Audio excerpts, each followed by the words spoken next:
Today is Monday, September 13th, 2021. Coming up on Roland Martin Unfiltered, breaking news out of Oklahoma.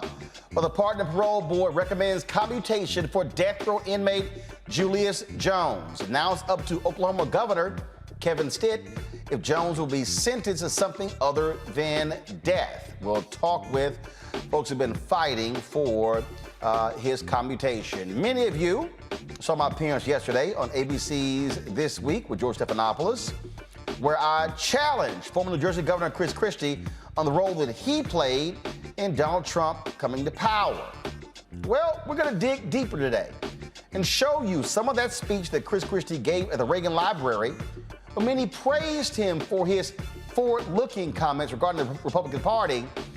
But no, I'm not done with Christie and why he and others need to apologize and be held accountable for their actions in supporting Donald Trump for the past 4 years. We'll also talk on the show with former Congressman Joe Walsh, a former Donald Trump supporter, acolyte, who now says every Republican who supported Trump should be apologizing for what they did. You do not want to miss this Chris Christie deconstruction. Rayshard Brooks was shot and killed in a Wendy's parking lot by a white Atlanta police officer on June 2020. Now his widow is suing the city of Atlanta and the 2 cops involved. A Georgia art teacher is caught on video asking her students when it would be appropriate for her to say the N-word. Now parents want her canned. In North Carolina, Governor Roy Cooper vetoes the anti-critical race theory bill initiated by Republicans in that state. And we'll talk with fitness expert Jim Jones about the best way to sculpt your body. Traditional diet, exercise, or is surgery the option for you? It is time to bring the funk on Roland Martin Unfiltered. Let's go. He's got it. Whatever the miss, he's on it. Whatever it is, he's got the scoop, the fact, the find. And when it breaks, he's right on time and it's rolling. Best believe he's knowing. Putting it down from sports to news to politics. With entertainment just for kicks, he's rolling. It's on go, roll, y'all. It's Roland Martin, yeah. Rolling with Roland now. He's funk, he's fresh, he's real, the best, you know he's Roland Martin now.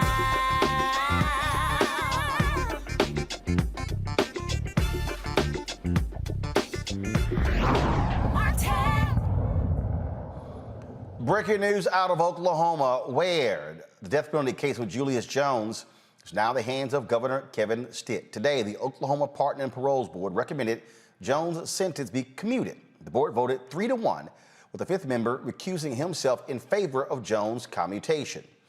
This is a story that has gotten lots of attention over the last several weeks as he was nearing an execution date. Joining us now is Reverend C.C. Jones Davis, Justice for Julius campaign director, and Julius's sister Antoinette. Glad to have both of you on the show. First and foremost, y'all were there in the room. Take us through exactly what happened as the board discussed this. How long were they there? How much time was actually spent discussing this commutation? So it started with the Howe family, and every party had up to 20 minutes. And then after the 20 minutes was up, then the Pardon and Parole Board would ask questions. And so there was no time limit on the questions asked. So after the Howe family, then the state presented their case for 20 minutes. And then after the state presented their case, there were a few questions asked by the Pardon and Parole Board. And then there was Julius's defense team. And after that, there were questions asked. And then after that, they took a 15-minute break. And then they came back and they brought down the rules of how things were going to go, how the victim's family, after the votes were counted, then the victim's family would leave first, and then we would leave second. Excuse me, the Pardon and Parole Board would leave first, and then the family would leave, and then Julius's defense team and members would leave. So after that, I will say, after they voted 3-1, it still hadn't clicked in my mind. And so the very first thing that I thought was, I need to pray for their family, because they had to go back all the way over this. They had to go back and present their case. It was rehashed for them. So I know it was very hurtful. Yeah. So us getting that win, it was still like, I still felt pain in that room. So this was a statement from the chair of the board, Adam Luck. I believe in death penalty cases, there should be no doubt, and put simply, I have doubts in this case. I cannot ignore those doubts, especially when the stakes are life and death. Now, Julius has maintained his innocence after he was convicted of killing insurance executive Paul Howell in his driveway more than 20 years ago. So now explain to folks what this vote means. First of all, when you say a commutation, does that mean that that Julius can be sentenced to something other than death? Does it mean that Julius is going to be freed? Does it mean that this leads to another trial? So exactly what does this commutation actually mean? Yeah, great question. So commutation simply means it changes your sentence from one sentence to another. And so, of course, we were asking for a commutation of time served. The board today voted to recommend life with the possibility of parole, which I believe Julius is already eligible for. And so that's still good news for us. It's still good news for Julius. And so what happens next is that this recommendation goes to Governor Stitt's desk. And there's not, as far as I know, there's not a set amount of time time frame for him to respond to this or sign off on this. But now he deliberates over the issues in the case, takes the recommendation of, hopefully takes the recommendation of his board and commutes Julius's sentence. But so this is, I guess, where it's confusing. So if you have the chair who says he has doubts in this case, okay, what did he have doubts about? Doubts as to whether Julius should be sentenced to death, or doubts as to whether Julius is actually guilty?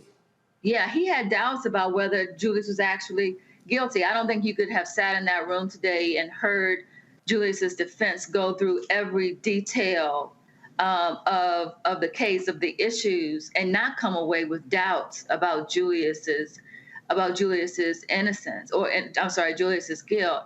And so I think they came to a conclusion in their own minds and hearts today, the same conclusion that the supporters we've had for quite a while now, as we've been fighting for Julius's life, that Julius Jones has been on death row for 22 years for a crime that Julius Jones did not commit. And I think his defense made that perfectly clear in that room today. And I understand that Mr. Luck had to put out a diplomatic statement But anybody with eyes to see and ears to hear could have heard today that Julius is an innocent person. Now, the family did speak, the Howell family. One of the folks who spoke was the sister, Megan Toby, and she said, quote, "I know beyond a doubt Julius Jones murdered my brother." The governor does not have to follow the parole board's recommendation. He can follow it. He can amend it. He could, or he can simply ignore it. And so explain to the audience what's next. What's the next step? Is it waiting to see what the governor does? Yeah, the next step is to, turn our attention towards the governor's office and to try to talk to the governor's folks, if they will allow us, about why this case has been so important to us, why we feel like he should take the recommendation of his board. One of the things that the governor said when Julius's case was really starting to make national news was that he was listening to the people, and that he was going to deeply consider the recommendation of his board, and he was not going to act without the recommendation of his board. And so I have to trust that Governor Stitt is going to do what he said he was going to do, which was listen to the people and take the recommendation of his board. Listen, Oklahoma is a hard state, particularly when we're talking about an issue like the death penalty, when we're talking about issues of criminal justice reform in any way, right? It's a challenging state. But I am just believing that that we've come this far by faith, and we're gonna go the rest of the way. And obviously there's been so much attention that has been around this particular case. Did y'all get a chance to actually talk to Julius today, and what did he say? How does he feel? So I talked to him this morning at 7. He called at 7:01. The first thing he said was, "Are y'all ready?" And I said, "We're ready, bro. We're ready. We're ready for you to come home." He said, "I'm ready to come home." I've been waiting on his call, just giving thanks to God for us coming this far, because they could have executed him 22 years ago, but God. But I'm waiting to hear his voice. I'm waiting to hear his reaction. I'm thankful that one of his other lawyers was actually down there and able to talk to him after the ruling. So I'm just waiting to hear his voice and what he has to say. We certainly will continue to watch this case to see what the decision is. And you say that there's no timetable on the governor's decision, so he could decide in a matter of days, or he could literally sit on this for months. Right. Absolutely. Absolutely, he could. And so we're hoping that he decides quickly. Time is of essence. This man has spent 22 years in prison for a crime that he did not commit. And so it's time for him to come home. It's time for us to expedite this, get the man home, and let's all move on. All right, then. We certainly appreciate both of you joining us to give us this information. Reverend CeEEK Jones Davis, thanks a lot, as well as Antoinette Jones. Thanks a lot. Thank you for having us.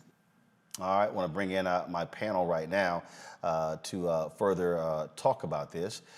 Joining us right now is Kila Bethea, communications strategist. Also, we're joined by Omokongo Dabinga, professorial lecturer at the School of International Science at American University. Glad to have both of you here. Folks, the thing about these cases, first of all, Oklahoma, yes, very much a red state, Republican governor, Republican-led legislature. What's interesting is that this governor has actually been wanting the parole board to have broader powers when it comes to criminal justice reform in the state. Omokongo? Yeah, I think it's going to be interesting, because you see, one of the things I didn't know until you said it tonight was what was the family of Holmes saying. And so when you talk about, what Stitt originally wanted, we have to realize that there are going to be people, MAGA folks, and all of these guys who are going to be fighting so hard for Justin to not be released, that we have to make sure that we keep our voices up as well. Because I'll be very honest. I mean, what reason do we really have to trust him to do the right thing? What outside of actual real pressure? And so I think that right now, you've done such a great job of bringing this to so many people's attention, and we really have to make sure we keep up the fight, because you mentioned the comment about the parole board, but what is he going to do now? I mean, you look at DeSantis and all of these guys just doing everything to flex their muscle, to say that I got this, I'm in charge, I rule over whatever's going to happen in this state. And so it's got me nervous. I know that the family of Holmes is going to be just as active, and so we really have to speak up. I'm praying for the family, but we can't just pray. We got to pray and fight, because as the Reverend said, we're not done yet. The thing here, Kelly, is without the public pressure, we're not at this point. Let's just be honest. If you did not have the public pressure, if celebrities were not getting involved, you would not have the level of attention on this case. Absolutely. And that was one of the points that I was going to mention, mainly because there are so many people in prisons who have a very similar predicament as Julius Jones, such that we can't keep up with it all as the public unless it is in our face. So shout out to Kim Kardashian West and other celebrities who have put this at the forefront of our minds so that we know and can keep up with and keep track of this case. I'm sure that, like you said, the Howell family is adamant that Julius Jones committed this crime, but the evidence allegedly just simply does not show that. But I also have to remain empathetic in some regard, because at the end of the day, they still lost a loved one. And I keep that at the forefront of my mind as well. But at the same time, so did the family of Julius Jones for 20-something years, especially if he is proven innocent of these charges. We have to keep that in mind as well. I would only hope that I personally would feel more guilty as a family member of the Howell family if I were to find out that this man has been in jail for 20-something years for a crime he did not commit. So I would, even though, yes, this is painful, I would also keep an open mind in that it's very possible that he did not commit this crime. No one checked out his alibi. There's a lot of racial bias in Oklahoma. There are factors at play that simply go outside of the black and white facts of this case, being the murder itself. So to the Howell family, keep an open mind and make sure that you're on the right side of history when it comes to this matter. Again, there is a victim at play, but there are two victims at play here. So just, again, keep that in mind. All right, then. So again, folks, we will stay on top of this story and certainly keep you abreast of what actually happens. All right, let's go to our next story. Yesterday, I was on ABC Networks This Week with George Stephanopoulos, where we talked about a range of subjects, including a speech that Governor Chris Christie, former New Jersey Governor Chris Christie, gave last week at the Reagan Library. This particular speech has been lauded by a number of people because he talked about a path forward for Republicans and what they should be doing and what they should be doing when it comes to dealing with the conspiracy theorists and things along those lines. And so before I play the clip from the show, I think it's important to, first of all, lay out what he actually said, and then we'll get to exactly the exchange he and I had on ABC This Week that's been burning up social media for the past 36 plus hours. And so the speech took place at the Reagan Library. This is where a lot of conservatives go in order to sort of plant their flag, to stand in the glow or bask in the glow of Ronald Reagan, the aura of Ronald Reagan, of course, the Republican hero to so many people. And many believe that Chris Christie is planning to run for president in 2024. Donald Trump has already made it clear that he is also going to be running in 2024 as well. And so let's deal with this here. And so he lays out this vision of where they're going. And so he talks in the speech about the Republicans falling into quicksand. So listen to this. As Republicans, we need to free ourselves from the quicksand of endless grievances. We need to turn our attention to the future and stop wallowing in the past. We need to face the realities of the 2020 election and learn, not hide from them. We need to discredit the extremists in our midst the way we've done it before, and we'll discuss that a little bit more in a moment. We need to renounce the conspiracy theorists and the truth deniers, the ones who know better, and the ones who are just plain nuts.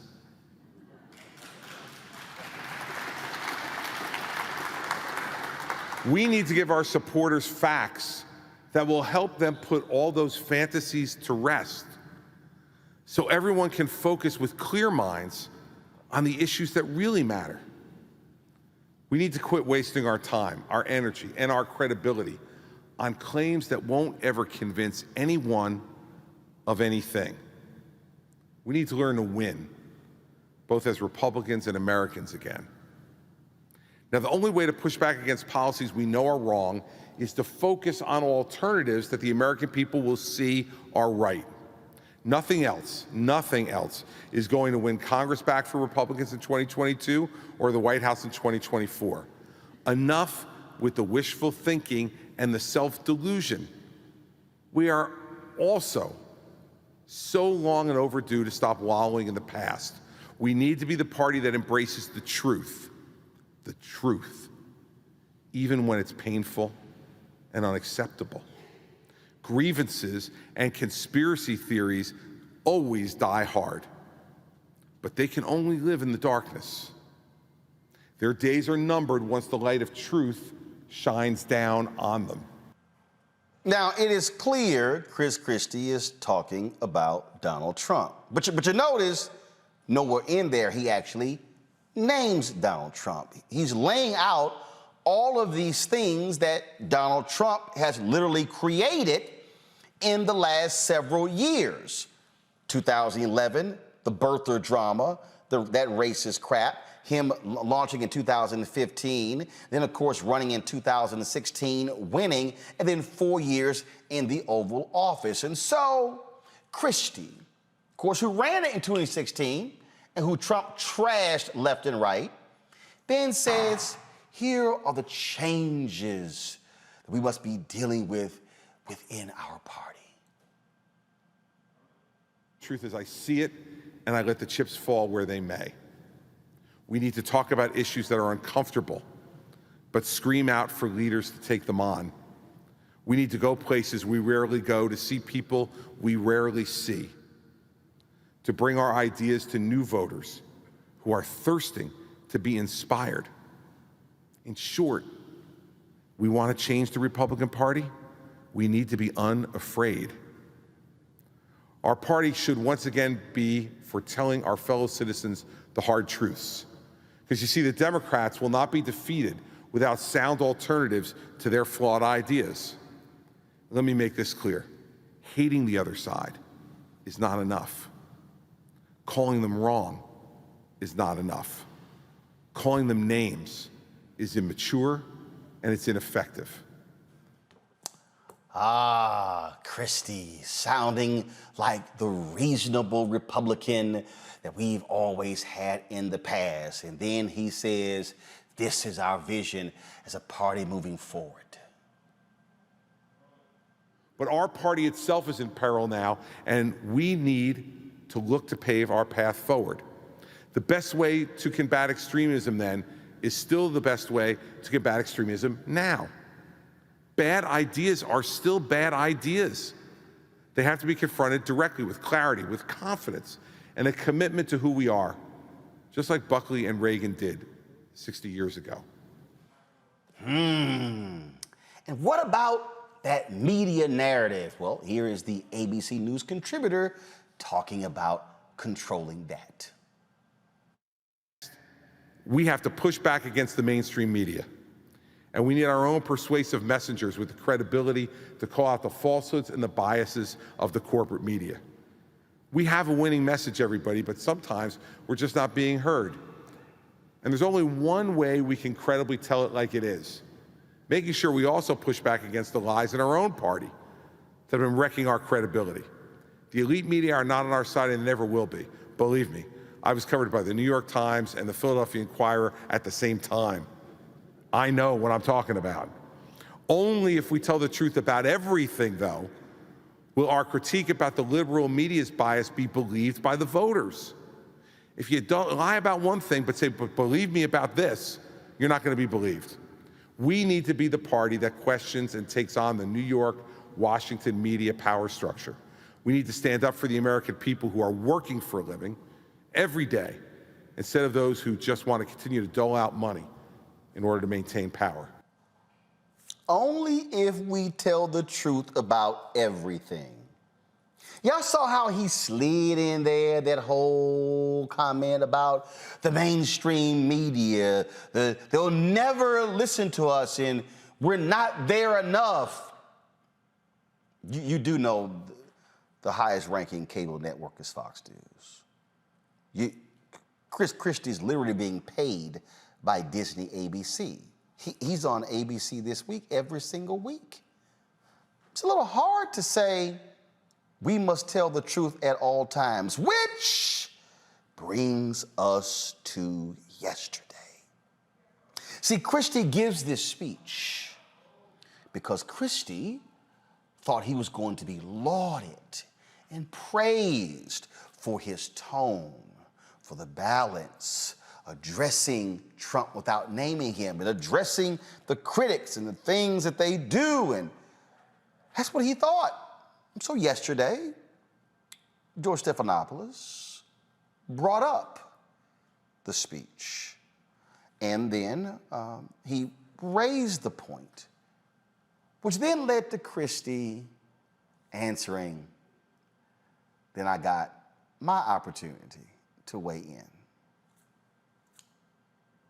Chris Christie, he was referring, of course, to former President Trump, also went to a police station in New York yesterday, complained again about the rigged election. You gave a major speech at the Reagan Library this week where you said it was time to face the realities of the 2020 election, renounce the conspiracy theorists and the truth deniers. So you're on a collision course with former President Trump. No, I'm on a course to try to make sure that my party remains rather relevant in the political conversation in this country. Maybe it becomes. Aren't majority? You're seeing more and more Republicans are now saying they're buying in to the conspiracy theorists. In the end, I do think that it's moving in the other direction. I think it'll continue to move in the other direction. And what that speech was all about was to repeat what I said with you on election night. You know, at 2:30 a.m. on election night, when the president made the speech that he made, President Trump made the speech that he made, I said it was unfounded and that there was no evidence of anything like what he was talking about, and he needed to stop.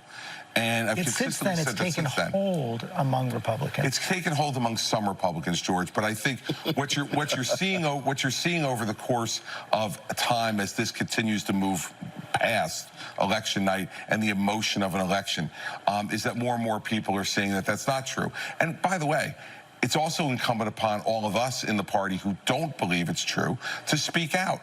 Because you're not going to convince everybody overnight. The same way we're having the conversation about vaccines, and you're not going to convince certain people of certain things. I can't tell you how many conversations I've had with friends of mine who are smart, good people who aren't vaccinated. So are you getting blowback? I mean, listen, a little bit, but much more praise than blowback for the speech. And so, but in the end, that's not why I gave the speech, to either get praise or worry about blowback. You say what you believe. That's what I try to do here every week when I'm on. And that's not why you gave the speech. That's exactly why you gave the speech, Chris. No one gives a speech like that, and you don't travel from New Jersey to go all the way to California to give a speech at the Reagan Library if that was not your intention. Then you also said I try to be truthful here every week on ABC. Well, first of all, either you try or you do. Continue. I said what I believed on Thursday night, and it's what I'm going to continue to believe. I just think for 4 years, we watch Republicans either be silent or be complicit in the building of the monster that is Trump.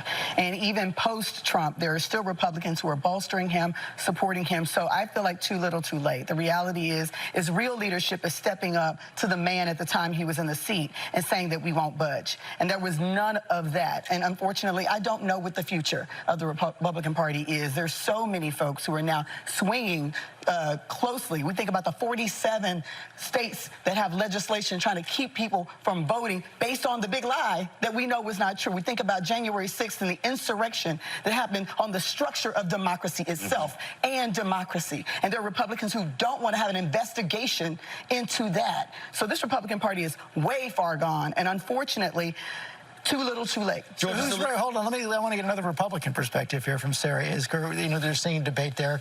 Chris believes the party's over time moving in this direction. Yvette disagrees. I think that perhaps we will finally see what we didn't get to see in 2016, where there were 17 candidates, nobody dropped out so that you could have the one-on-one versus Donald Trump. Perhaps it looks like Donald Trump is going to run again. We're certainly told that by all of his advisors and by all accounts from him. If it is Chris Christie versus Donald Trump in the Republican primary, Republicans will have a choice. And certainly Donald Trump is in some ways at his weakest that he's been since he left the White House, and in other ways, certainly what he has said and Trumpism has picked up within the party. It will be up to Governor Christie to make the case that there is somewhere else to go. But I do think if Trump runs, he may be alone in that lane, and that could be helpful. I'm sorry. Republican Party, they made their choice. Yes. And I appreciate the speech, Governor, but the reality is this. You have to admit, Sarah, you have to admit the role that you played in putting the person in leadership who is driving conspiracy theories. It's one thing to condemn them after the fact, but you have to own up to the role that you played in putting the person in power. The time We both ran campaigns against No. Let me finish. First off, I don't One second. First off, I don't admit anything to you. Can I finish? First off, I don't admit to you. And second, I ran against Donald Trump in 2016. You also coached him for the debate, sir. You ran against, here's the deal, you ran against him, but when a person has principles, morals, and values, they do not support them even if you lose. Right.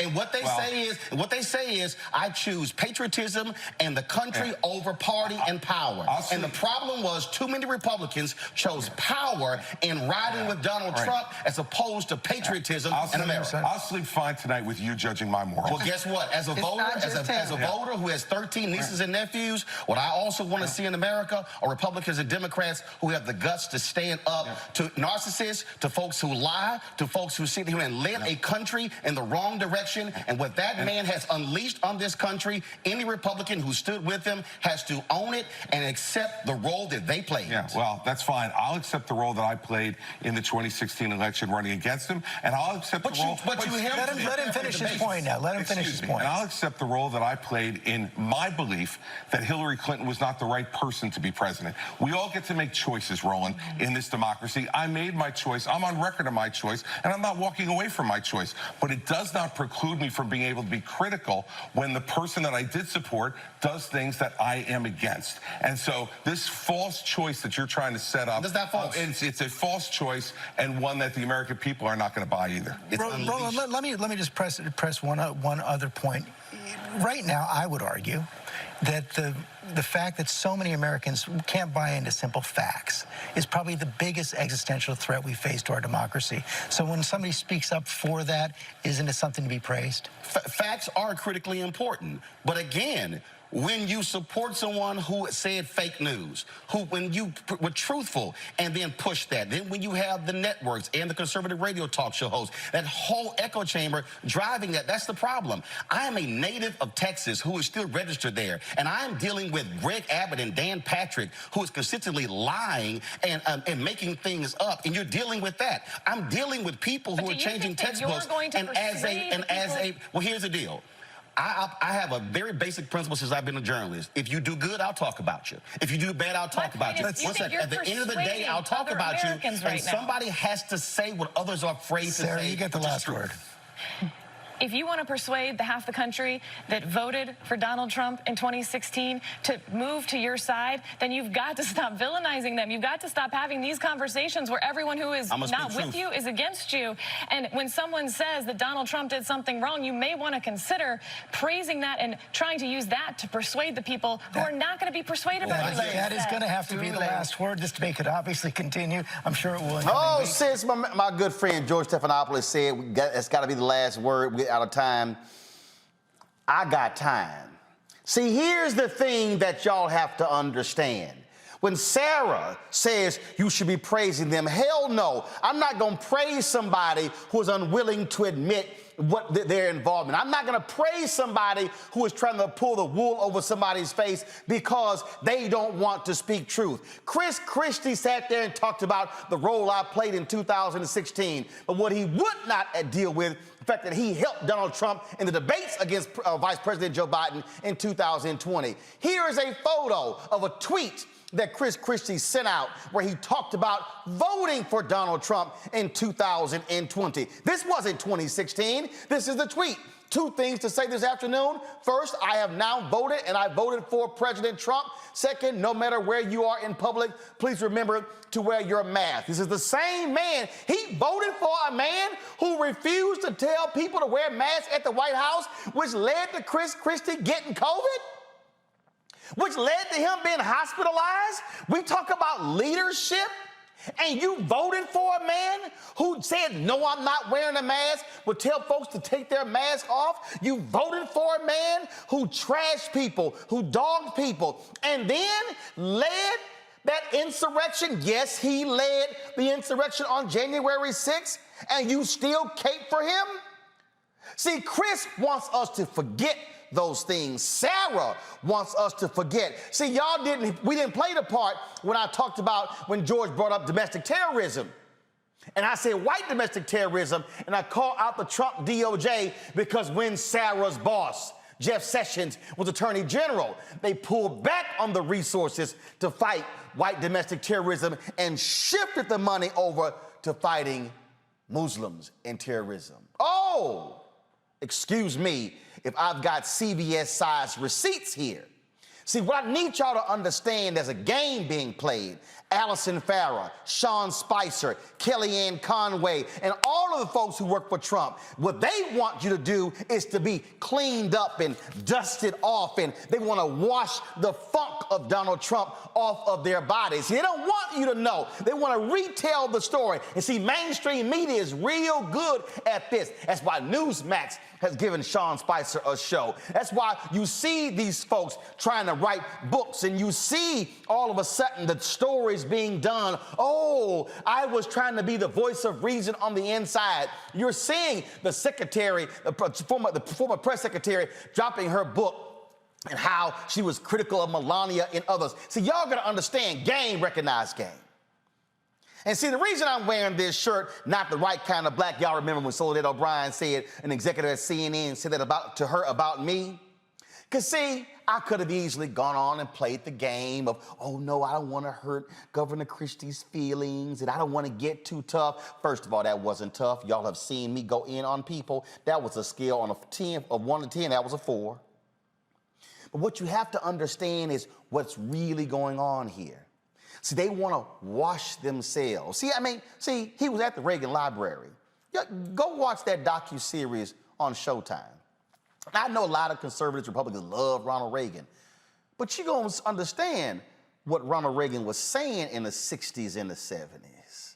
So he opened his campaign, the same place where those 3 civil rights workers were found murdered in Mississippi, gave a speech on states' rights. He knew what he was doing. He knew what he was saying.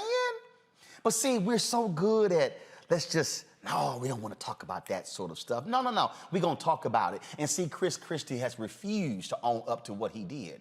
He has refused to own up to the advice that he gave Donald Trump. He has refused to actually say what he did. He played a role because Chris Christie had an option. He could have not endorsed Donald Trump. He could have not campaigned for Donald Trump. He could have not advised Donald Trump. He could have said, I'm taking a pass. But why did he do it? For the same reason the rest of them did it. Power, party. Read the New Yorker. James Baker lauded as this distinguished gentleman and diplomat, former chief of staff and secretary of state, where he said, doesn't matter, I'm bothered by some of the things Trump did, but I will always vote for the Republican.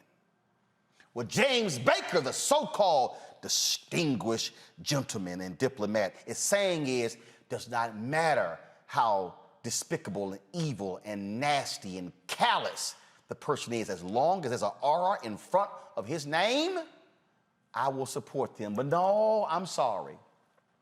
When your mama and daddy has taught you values and principles and morals, you say, I can't stand with you if you simply violate those principles. And that, folks, is Chris Christie.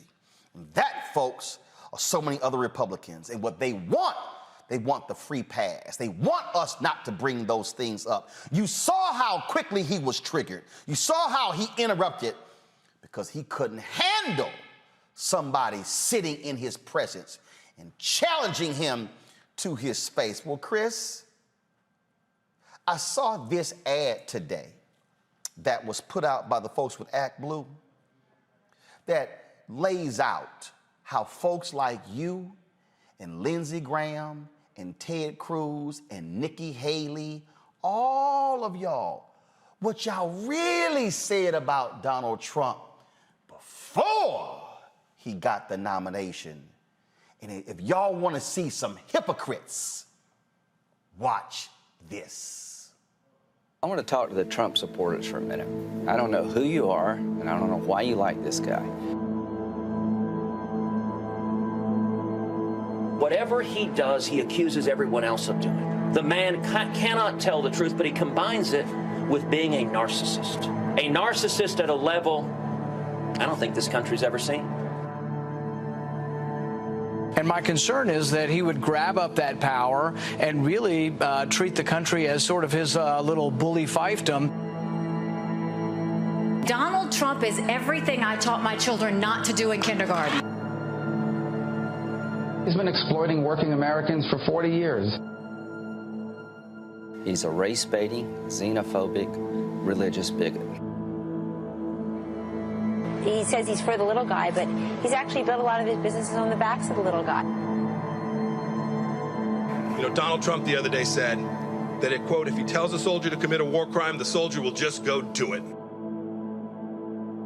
And I don't think Donald Trump has even read the Constitution, knows what's in the Constitution.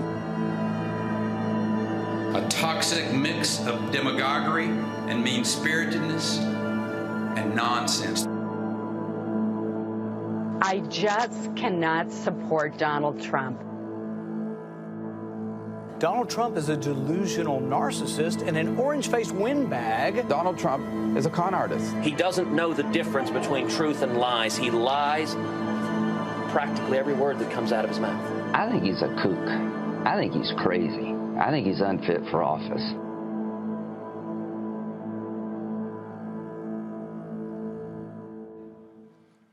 Nikki Haley went to work for him as his ambassador to the United Nations, and she is sucked up to him. Who's carried more of his water in the U.S. Senate?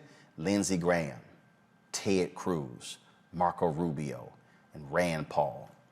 Folks, there are so many other videos out there, that we could play. I came across this tweet today, and I'll be honest, somebody who I never thought I would have on this show because of a lot of his past comments. Former Congressman Joe Walsh of Illinois, Mediaite posted a clip of my segment on ABC This Week. And Joe Walsh tweeted this: spot on, Roland Martin.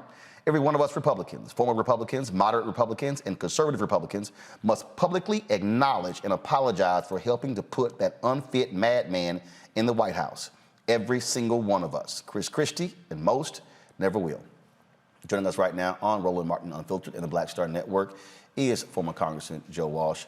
Congressman, glad to have you on the show. You were, if I had a camera on you while I was going through all of that, you were putting your head down, you were nodding, you had this sort of state of disbelief as you listened to Chris Christie give that speech and then saw that exchange between the two of us on ABC. Hey, Roland, I am so, by the way, it's an honor to be with you. I am so freaking pissed off right now, but I want to start by saying thank you. I mean it, man. Thank you for what you did yesterday on ABC, calling out Chris Christie. My God, Roland, All of them know who Donald Trump is, and none of them have said anything. I'm listening to Christie at the Reagan Library. It's infuriating. We need to do this. We need to do that. What they need to do is call out him by name. But Roland, you know, and you said it beautifully, none of them will, because if you do, you end up like this former congressman. You're done in the Republican Party. If you call out Trump by name and say he's an unfit madman, then you're done in conservative talk radio like I was. And Chris Christie, what a bunch of bullshit. What a bunch of cowardly bullshit. He can't even, and Roland, you did a great job, because Christie kept going back to 2016 yesterday. Oh, I ran against him in 2016. For 4 years, he sucked Donald Trump's feet. He tried to help him get reelected in 2020. Look, Roland, I screwed up. I voted for Trump in 2016. In a nanosecond after that, I realized how unfit he was, and I lost everything. Chris Christie was still trying to help this guy get reelected? I get it. I'm not naive, Roland. I get it. You said it. If you do what I did, you're done in the Republican Party. And screw Chris Christie and Rand Paul and all these other guys, because they've sold their soul. I'm sorry. And that right there is the biggest thing for me, because, you know, they love talking about integrity and honor and principles and valor and value. They love touting their Christianity and their faith. And they stood with a faithless ghoul, a man who has no bottom, a man who will throw anybody under the bus. Chris Christie kissed his ass after losing, endorsed him. Trump put him in charge of his transition team. What happened? His son-in-law, Jared, I don't want him. Trump dumped him because Christie prosecuted Jared's daddy. After trashing this man, Trump would talk about the man's weight in public and how he would just do whatever and would just kiss his butt. Christie's still going back, still going back, still going back, still going back. Hell, he caught COVID by kissing his butt by being at the Amy Coney Barrett super spreader event at the White House, the same one where Bishop Harry Jackson was, the same guy who preached in the Oval Office on Easter Sunday and died a few months later of COVID, and Trump never even mentioned the man's name, never even sent a tweet out. And these folks, see, I would just rather Lindsey Graham and Rand Paul and Ted Cruz and Christie and the rest of them just come out and say, hey, I'm here to kiss his ass because I want to get paid. I want to have power. I want to have proximity to power. That's why I'm doing it. But don't sit here and act as if we don't know what the hell's going on. Hey, Roland, when I was in Congress, I was the poorest member of Congress. If I had $1 for every time a Republican member of Congress over the last 3 years told me privately how bad, awful, god-awful bad Donald Trump was, I'd be a wealthy guy. But you nailed it, my friend. They all told me that privately. Chris Christie has the nerve to say the Republican Party has to tell the truth without calling out the biggest liar this country has ever had. Roland, as far as I'm concerned, if you're a Republican and you can't call out him by name, Donald Trump, and we've got to get rid of him or this party will never grow, then I don't even listen to you anymore. Right, and that's that point you just made there when you talk about what they say privately. Look, yeah. I can tell you, I know of people who overheard conversations that Rudy Giuliani and Lindsey Graham have had, who were sitting right there, and they were ridiculing him. They were making fun of him. They know he's stupid. They know he can't read. They know he's an ignoramus, but they know, oh, he had the power? Boom, we're gonna suck up to him. That's the only reason.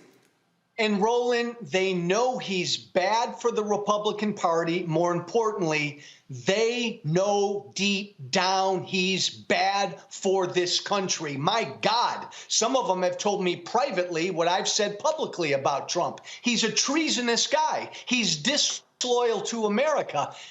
Roland, they know that. My God, and they don't say it publicly. See, and that's why I had no choice but to check Chris Christie and Bingo. to check Sarah. Because don't try to sit here and go, oh, let's bring us together and a vision forward. And these things are important because here's the deal. If 200,000 votes went a different way, he would be sitting in the Oval Office and Chris Christie would be sitting there kissing his ass. Because Chris will be trying to make money for his lobbying shop or whatever he's doing, because that's what this is about. Principle. Hey, by the way, Roland, the other really great point you made yesterday is about the party. The Republican Party's done. And Christie knows that. It's Trump's party. Stick a fork in them. They're done. He's running, and if he wants to run, Roland, and I think he will, no Republican's going to challenge him. Chris, there's not going to be a choice between Trump and Christie. Give me a freaking break. Well, you've already heard Nikki Haley. Done. You've already heard Nikki Haley say, well, if he runs, I'm not running. And here's the crazy thing. Trump has exposed how much of a fraud she is. He's like, she talks about me bad one day, and the next day she walks it back, and then she criticizes me. Even he knows she's a fraud. Hey, I respect the hell out of you because you speak your mind, even if it cost you TV gigs. I spoke my mind 3.5, 4 years ago, and it cost me everything. Lindsey Graham, Cruz, Christie, they all suck up at the altar of the king, and they're not going to change, Roland, because you nailed it. It's all about power. Right, and that's just, and we got to call it what it is, and now this whole polishing act of no, that wasn't us. We were not one of those people. No, you were, and you wanted it to continue, and that is the problem. And here's the whole deal. If you're sitting here, and then when Christie goes, well, I just believe in 2016 that Trump was better than Hillary, he knows it's a damn lie. He knows that. He knows, and see, this is where I don't want to hear any crap about the good of the country. This is where you say, because let me tell you something. I go back to Jackie Robinson. Jackie Robinson was a black Republican. Jackie Robinson supported Nixon over Kennedy. And Jackie Robinson was angry because Nixon was not doing more to speak up to try to reach African Americans. Then in 1964, when you had Senator Barry Goldwater, who ran and opposed the Civil Rights Act, it was Republican Jackie Robinson who said there is no way in hell I'm supporting that man and actively campaigned against him. And that's what you do. When you say that person is simply not good for the country, damn my party label, and I cannot support it, I've got to fight against it. That's what Jackie Robinson did.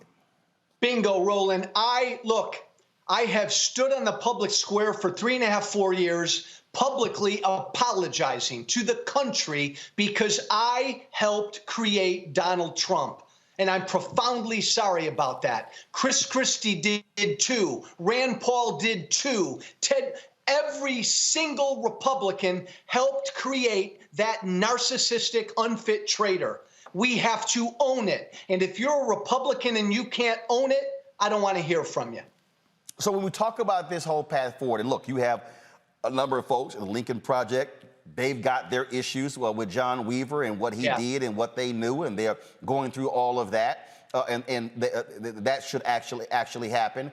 Sherry Jacobus, I spent a lot of time with her on CNN, and she's talked about she's fighting cancer, but she talked about how the Trump people went after her and, yes, destroyed her life as well. And that's the thing right there. They are about destroying your life. This isn't like, okay, we disagree politically. No. They want to destroy your life. They want all your money cut off. That's the reason why Reince Priebus, Trump just slapped this man around like a little child and just abused him, fired him on the plane in a tweet, and then he had to catch a ride with somebody else and Reince Priebus was still walking behind, kissing his ass. And then now he's trying to sit here and have this recount in Wisconsin leading that. And I'm sitting here going, man, do you have any integrity?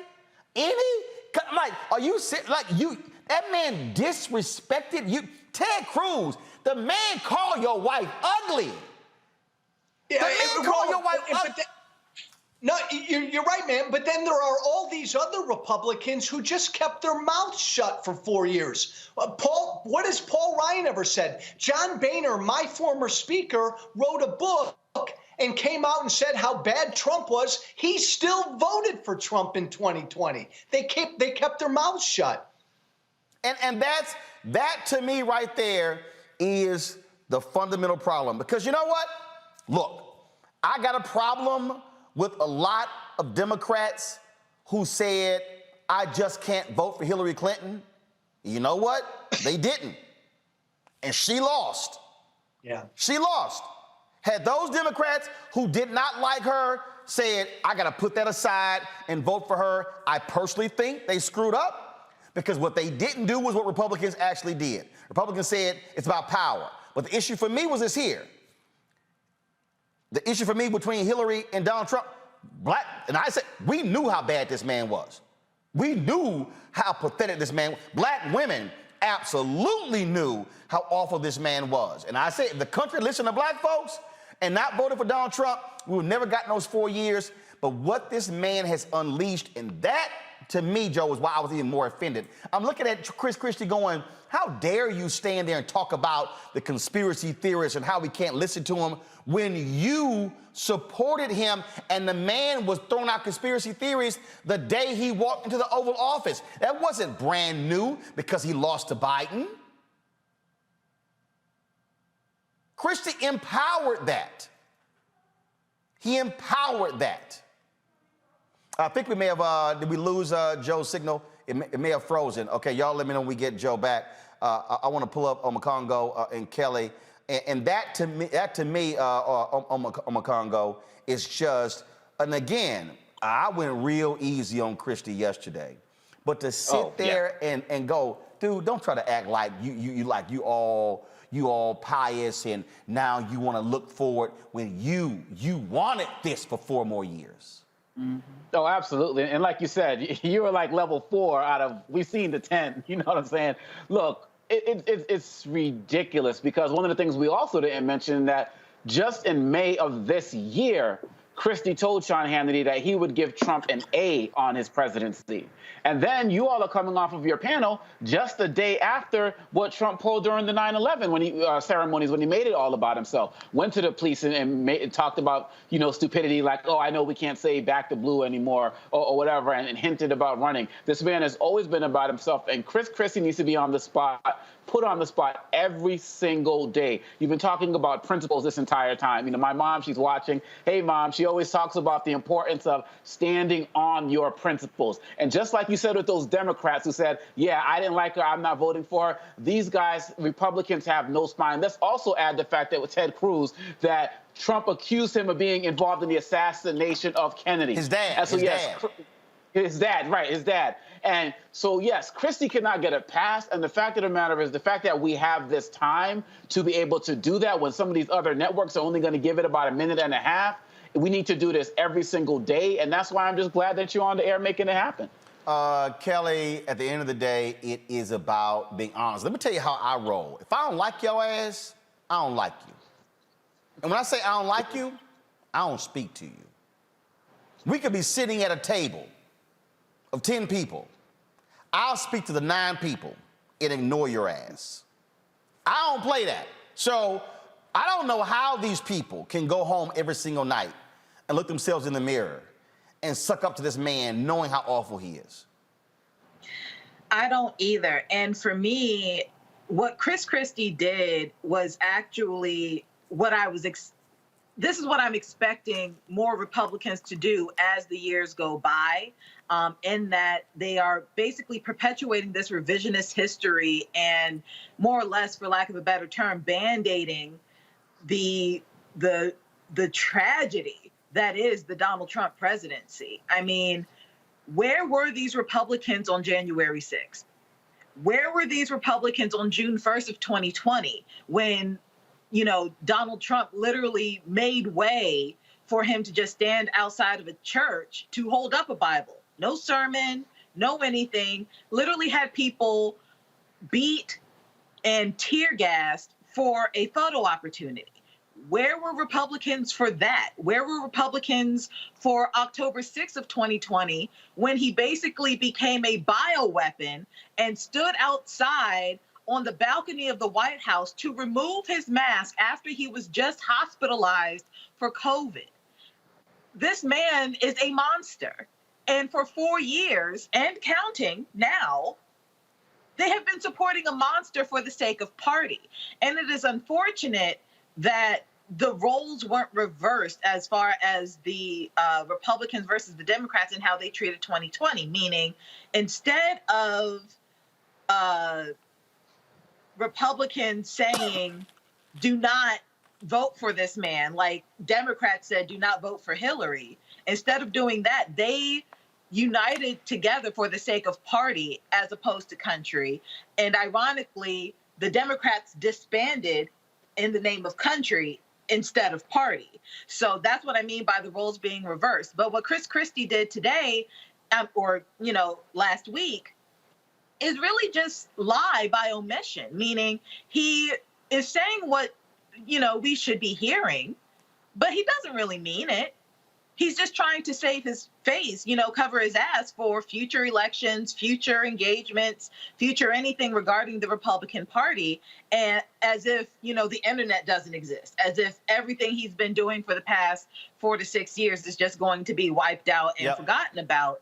And that's just not going to happen. It is incredibly disingenuous for you not to own up to what you've done. Like, you literally made your bed, lay in it. This is where, we got Joe back. Joe, and this is where, Joe, you have far too many people who are in the media who want to be clubby, in bed with these folks, chummy with them, and they don't want to press them too hard. I mean, that's just the real deal. People have to understand it is a major inside game for all the folks in Trump world that exists out there, and that's the game. And I'm sorry, I'm just not going to play that game and let somebody sit in front of me and just say this crap, and they've never owned up to it. You can't go to an AA meeting and make any progress unless you have to say with your own mouth, I'm an alcoholic, I'm a drug addict. You can't look. I'm born and raised Catholic. You can't walk in confession and not say, "Forgive me, Father, for I have sinned." In fact, these same Christians are the ones who say you've got to profess with your mouth that Jesus Christ is your Lord and Savior. These folks want to say, oh, no, I wasn't with that. I wasn't done with any of that. No, I was privately advising him against it. Yeah, but you watched it and then you said nothing. And Roland, and by the way, your guest beautifully said it. Trump is a monster. He's a treasonous monster. And please don't take what I'm about to say wrong. I almost have more respect for nuts like Matt Gaetz and Marjorie Taylor Greene, Lauren Boebert, who really believe Trump's bullshit, than I do Chris Christie. Chris Christie knows that Donald Trump is a lying, treasonous monster. I have less respect for Christie and Lindsey Graham and Cruz because they know the truth. Marjorie Taylor Greene's an idiot. She believes it. These guys know the truth about Trump, but for power, they won't call him out. Well, it is important to own up to it. I mean, you talked about that and what it has cost you, and in Republican circles, you are absolutely persona non grata. You talked about losing the radio show because your radio show was on how many stations? About a couple of hundred stations, lost them all. But you know what, Roland? Because you can't be anti-Trump in conservative talk radio. Here's the other thing, though. You have to apologize sincerely. Right. And I've spent 3.5 years apologizing. Yeah, for because before, let's be clear. Before, I mean, you said some stuff in the past about Michelle Obama and other folks, and you were a flamethrower on the right, and Fox News loved you, and every time you put something out there, and you had to own up to the role that you played in creating and fostering the environment that allowed a Trump to come onto the scene and grab it and then take hold and become president. Hey, Roland, I helped create that. You agree with me, I think. The GOP base has been radicalized. Oh, absolutely. What President George W. Bush said on Saturday, he was talking about the Republican Party in terms of the similarities between the radical, I call them domestic terrorists in the United States, and the folks who attacked us on 9/11 in terms of what their goal was. He didn't name Trump, he didn't name party, but everybody knew exactly who he was talking about. And all of us Republicans and people like me, Roland, we helped radicalize the base so that when Trump came along in 2016, the demagogue he was, they were primed for him. We got to own that, apologize for it. So what are you, last question for you, in terms of moving forward? I think you're going to see more speeches like this, and I'll give you a perfect example. People laud Senator Mitt Romney. I don't. You know why? Because he gave that speech, all that hoopla before Trump got elected, and then was kissing his ass trying to meet with him to become his Secretary of State. And see, that's the same thing. Say, I'm sorry, you don't play with evil. You don't play footsie with evil. I got to go to church. You can't sit here and pray to God, but then you want to kick it with the devil. I mean, you simply can't do. Lightness and dark cannot coexist at the same time. And so that, to me, is, again, the same thing. So sure, now Romney wants to say the right stuff, but even Romney has not apologized for trying to get in and play footsie with him and trying to become his Secretary of State, because that was the same thing. It was power. It was power, Roland. And Mitt Romney, I respect him. He didn't even say who he voted for in 2020. Come on. Here's the deal. The Republican Party is Trump's party. He's got the party by the balls. It doesn't matter what people like Chris Christie say. Donald Trump owns the base that is now radicalized. If he wants to run, Roland, the nomination is his, and nobody will challenge him. And the fear that I do have, is that his radicalized base, because he lost, will be even more fervent. Two, unless Senators Joe Manchin and Kyrsten Sinema get off their asses and pass the For the People Act, what the Republican legislatures are doing, they are literally positioning states to steal elections. And this thing is real in terms of what's happening.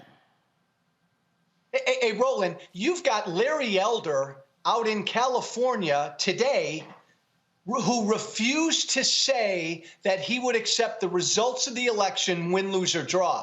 This is now the Republican mantra. They will never lose another election fairly. It will all be because of fraud. That's Donald Trump's, oh, I got to watch my language. That's his legacy. The show's called Unfiltered for a reason. Go ahead. That's his fucking legacy. Roland, that is Donald Trump's fucking legacy. He has stuck a stake through the heart of our democracy. I'm sorry. It's all truthful. Former Illinois Congressman Joe Walsh, we appreciate you. Thank you, my friend. I've been on the show. Thanks a lot. Thank you. For everybody who's watching, the reason I need you to understand why this is so serious, because we are talking about future elections. There are a lot of people who are sitting here, oh, Joe Biden's this and the Democrats are this, but I need y'all to understand they have no intentions on losing any elections. Right now, due to the U.S. Census, also which was severely undercounted because Trump wanted it that way, these people are preparing to gerrymander seats in Florida and Texas. and North Carolina and other states where they control both chambers of the legislature as well as the governor's mansion. You need to understand that they've gerrymandered the state Supreme Courts. And so what we're talking about, when people say our democracy is on the brink, that's not a lie. And so a lot of y'all can get caught up in, oh, Biden this and Kamala that and Democrats this. Y'all are seeing the audit in Arizona. They're trying to do one in Pennsylvania. They're trying to do one in Wisconsin. You know what the Republicans did in Wisconsin? When they elected a Democratic governor, they stripped the Democratic governor of his powers. Do you know what they did? When they had a Democratic attorney general, stripped him of his powers because they control the legislature, because they gerrymandered the seats. Pennsylvania, they were so pissed with the state Supreme Court and their decision on the election, they want to move to single-member districts to elect Supreme Court justices. Do you know why? Because outside of Philadelphia and Pittsburgh and the suburbs, Pennsylvania is Alabama. And they want to guarantee they control the state Supreme Court. They say never again. North Carolina, they tried it. Same thing. Florida. They are to control the state Supreme Court in Florida, all Republicans. Texas State Supreme Court, all Republicans. Louisiana, they control the Louisiana Supreme Court. Mississippi Supreme Court, Alabama Supreme Court, Arkansas Supreme Court. Y'all need to understand what is going on. This thing is bigger than me taking it to Chris Christie.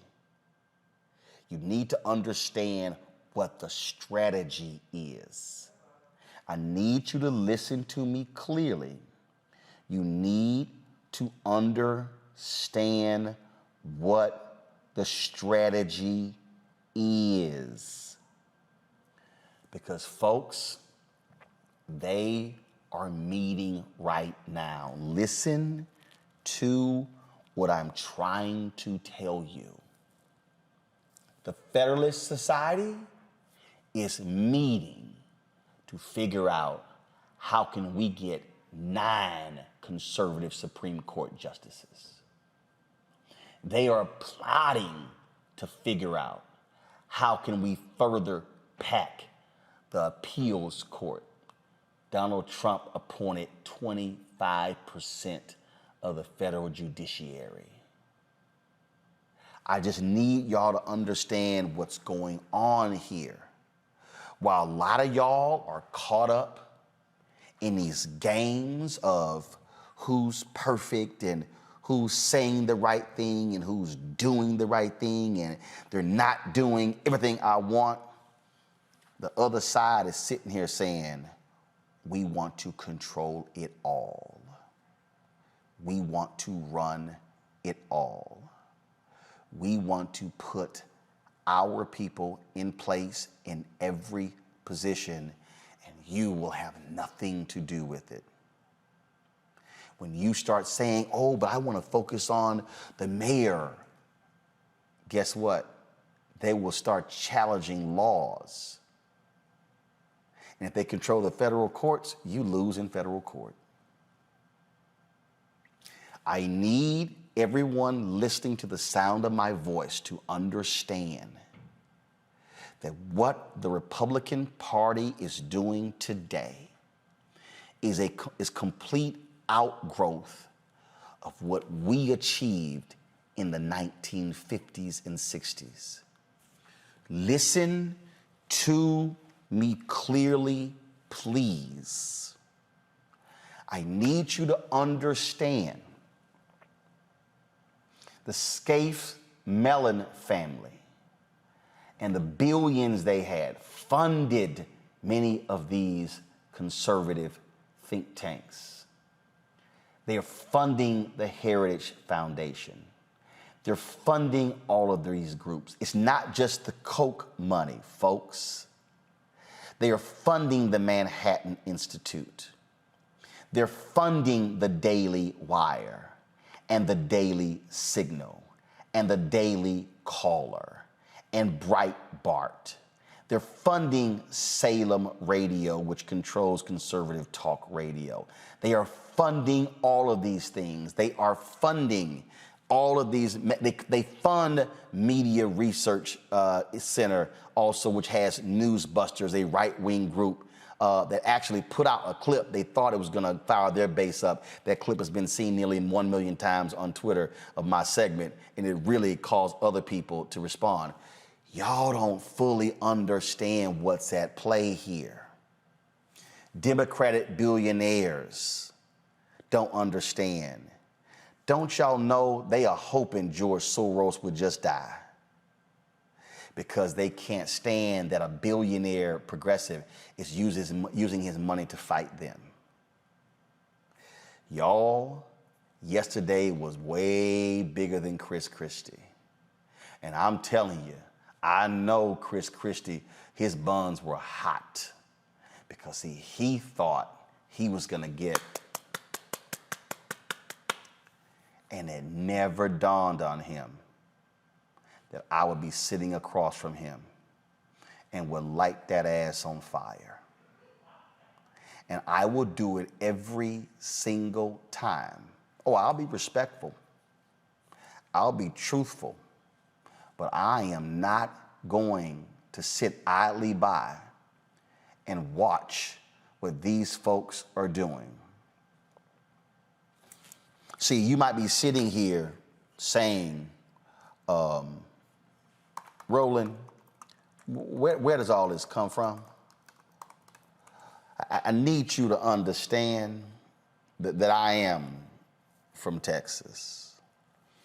And I need you to understand that there's something in that water in Texas that causes us to be unwilling to accept the BS and to accept the nonsense.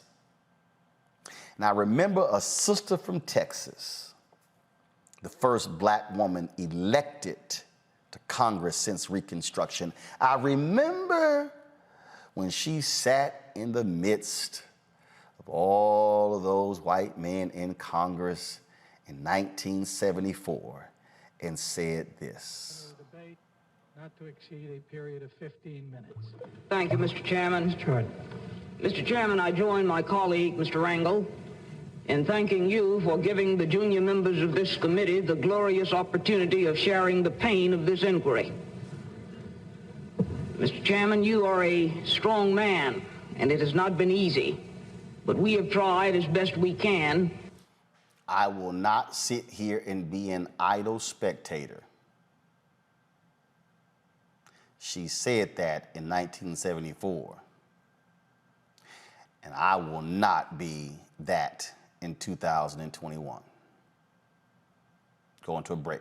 You're watching Roland Martin Unfiltered on the Black Star Network.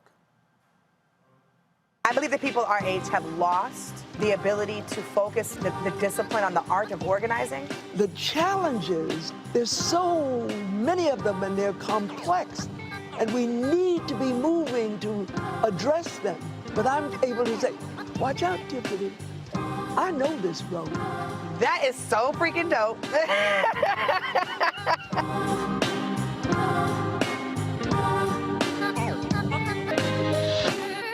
Floyd's death hopefully put another nail in the coffin of racism. You talk about awakening America. It led to a historic summer of protest.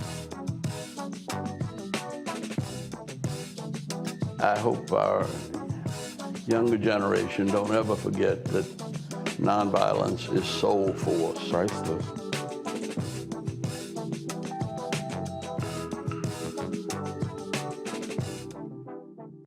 Hello, everyone. It's Kiara Sheard. Hey, I'm Taj. I'm Coco. And I'm Lily. And we're SWV. What's up, y'all? It's Ryan Destiny, and you're watching Roland Martin Unfiltered.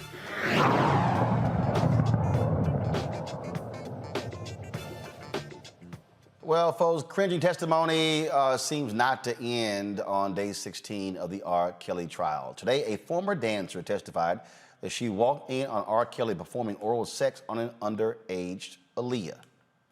The dancer claims she attempted to perform a prank on Kelly when she caught the two entertainers engaged in sexual acts. On Friday, one of Kelly's former employees said the R&B star reprimanded her after one of his girlfriends escaped. Diana Copeland, the singer's assistant from 2004 to 2018, testified that Kelly was upset with her for allowing a woman identified as Anna to escape his Georgia home after an argument. The trial will continue tomorrow. Let's go to my panel. Kelly, I mean, it's sort of like day after day after day with the testimony that we're hearing. And of course, you still got these people who hit me talking about, oh, free R. Kelly, I'm wrong, I'm not giving his side of the trial. But prosecutors are it's just like a relentless number of people. And again, having a former employee testify is all about bad acts. It all has been critically important to the prosecutors' frankly, strategy. No, absolutely. My biggest issue with this trial is, frankly, how long it's taken for us to get to this moment. And I think that's the frustration of a lot of people out there who have either been part of the Mute R. Kelly movement or simply just believe the young Black women in the first place almost 20 years ago or over 20 years ago at this point.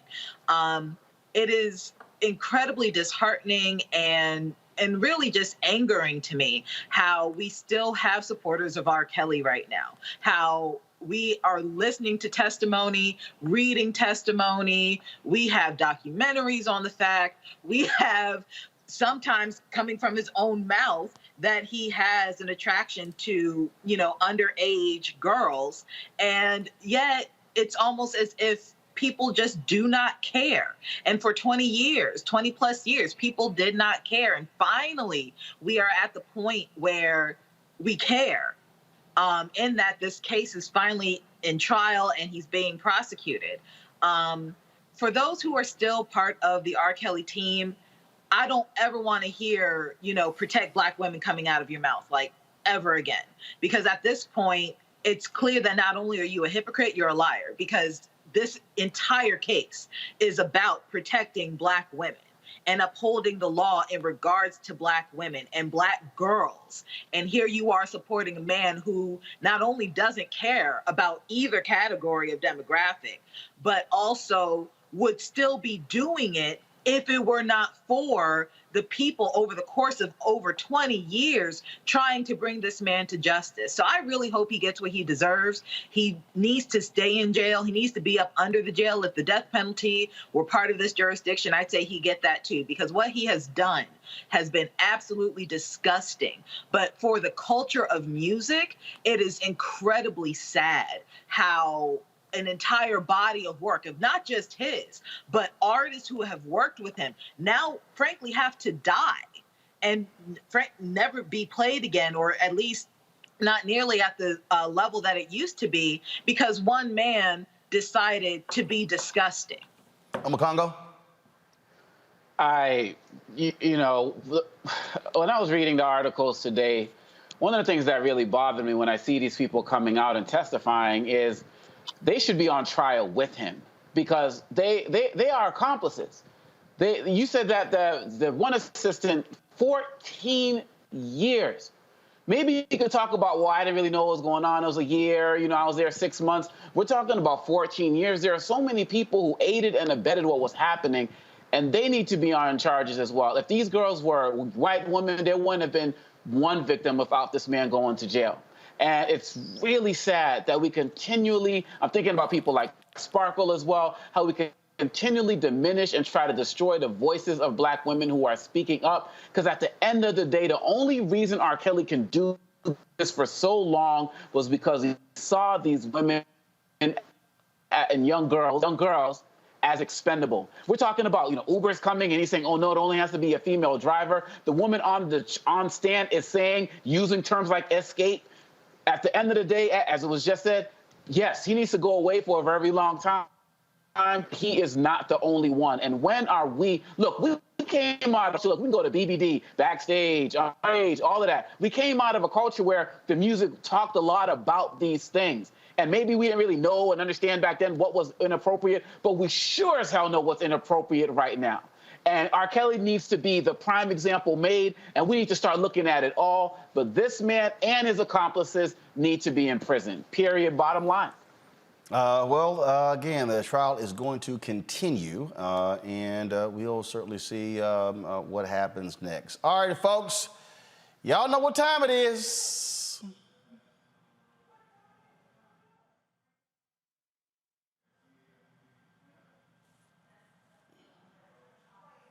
No charcoal grills are allowed. I'm white. I got you, Carl. Yeah, illegally selling water without a permit On my property. Whoa! Hey! You don't live here. I'm uncomfortable. Well, let's go to Georgia, where parents are calling for a teacher there to be fired after she says the N-word in a viral video. Watch this. Girl, say I date a black guy. Okay. Then I can say nigga. No, because I got a nigga. I missed that. Play it again. Girl, say I date a black guy. Okay. Then I can say nigga. No, because I got a nigga. Alexandria Boynton, an Alcovey High School art teacher, sitting on the desk discussing when it's okay to use the N-word. 2 years ago, Boynton was named Teacher of the Year. Now students and parents are calling for her job. The art instructor is currently on administrative leave. She says in the video that if she starts dating a black guy, she can say nigga.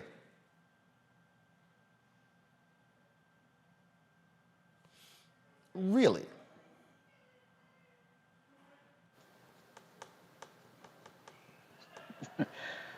Yo, homegirl was just, you could tell this is part of her daily vocabulary because she was just all too comfortable, just the way she just put it out there like that. And so, look, people have all of these debates and conversations. I was just talking about it at my students at American Today in class.